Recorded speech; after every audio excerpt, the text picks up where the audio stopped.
All right, so these are some pretty dramatic developments that are witnessing in the Russia-Ukraine war. And to help give us more perspective on this, we're being joined by retired Lieutenant Colonel Daniel Davis, who is a military expert and also a host of Daniel Davis Deep Dive, and he's joining us live on this broadcast.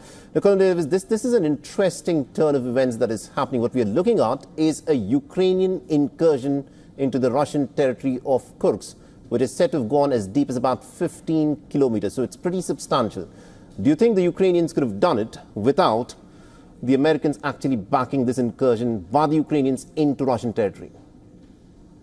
I think it's probably some of the reports coming out are accurate that Ukraine did this on their own, that they didn't get anything specific in terms of, I guess, actionable intelligence from the United States side. They may have, but really, I think we need to keep things in perspective here. I know that this is a big morale boost for the Ukraine side, but in the bigger picture, it's very unlikely that this has any lasting results, because I mean, you're talking about at least what's been reported is maybe 1,000 Ukraine soldiers, of maybe 100 or maybe even more of armored vehicles.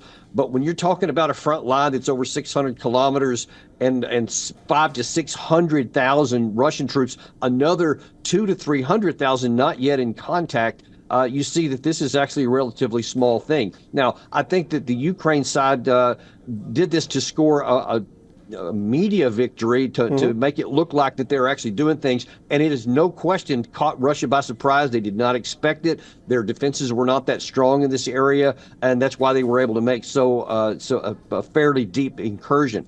But the question is, can they sustain it? And it seems pretty unlikely that they will be able to. Most likely, Russia will then send some reinforcements from elsewhere, right, up in that region to push it back. And it's militarily speaking, this probably won't be that significant. You're saying it's not going to be significant militarily, but what message is Ukraine trying to send out? Because Ukraine is quite clearly short of weapons. Things can change in the White House, which would mean that the Ukrainians cannot have the American back. So what is it that Volodymyr Zelensky is trying to achieve with this incursion? Well, I think probably what he's trying to achieve is to show, hey, we still have some fight left in us. We can still do some things. And so look here. But here's the problem.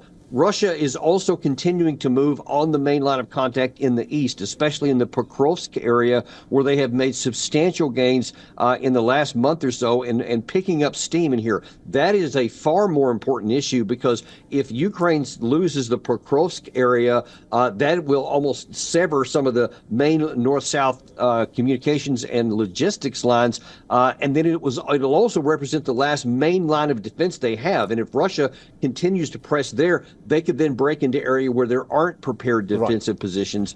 And that's a big problem. So this issue back up in the Kursk region could be forgotten pretty quickly if they break through there. All right, we'll have to leave it there. Thank you very much indeed, Colonel Daniel Davis, for joining us and getting us those insights there.